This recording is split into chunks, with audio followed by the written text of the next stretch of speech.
উচ্ছেদ অভিযানে এখনই কঠোর অবস্থানে যাচ্ছে না ডিএমপির ভ্রাম্যমাণ আদালত। তবে আদেশ না মানলে কঠোর ব্যবস্থা গ্রহণ করা হবে হুঁশিয়ারি দিয়েছেন ডিএমপির নির্বাহী ম্যাজিস্ট্রেট। সকালে রাজধানীর ফার্মগেট এলাকায় চালানো হয় এই বিশেষ অভিযানে নেতৃত্ব দেন ঢাকা মেট্রোপলিটন পুলিশ সদস্যরা। এই সময় ফুটপাত ও সড়কের একাংশ দখল করে গড়ে ওঠা অবৈধ রেস্টুরেন্ট এবং স্থায়ী স্থাপনাগুলোকে উচ্ছেদ করা হয়।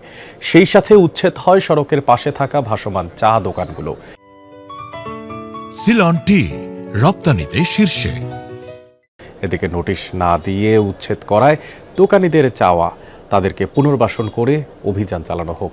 এর আগে পুলিশের ট্রাফিক বিভাগ মঙ্গলবার 31 মার্চ এক সংবাদ বিজ্ঞপ্তিতে জানায়, ট্রাফিকের 8টি বিভাগের মধ্যে রমনা বিভাগ থেকে এই উচ্ছেদ অভিযান শুরু হয়ে গুলশান বিভাগে গিয়ে শেষ হবে। পুলিশের পক্ষ থেকে আরও জানানো হয়েছে, যতক্ষণ পর্যন্ত সাধারণ মানুষ রাস্তায় নির্বিঘ্নে চলাচল উপযোগী না হবে ততক্ষণ পর্যন্ত এই অভিযান চলবে। সরাইলে আমরা কই যাবো? দেন আমাদের বিবি বাচ্চা আছে, ঘর সংসার আছে। প্রায় 20-22 বছর ধরে আমরা এখানে ব্যবসা করে যাচ্ছি এবং সুন্দরভাবে করে যাচ্ছি। এটা এলাকার ভিত্তি। আমাদেরকে বস্তু দিলে আমাদেরকে পুনর্বাসন করুক, তারপরে আমাদের উঠে যাবো, চলে যাবো, অসুবিধা।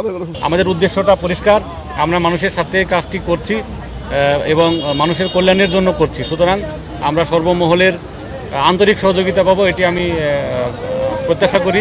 আমাদের এখানে এখন থেকে কেউ না কেউ আপনার দায়িত্ব থাকবে যে আসলে কেউ বসতেছে কিনা।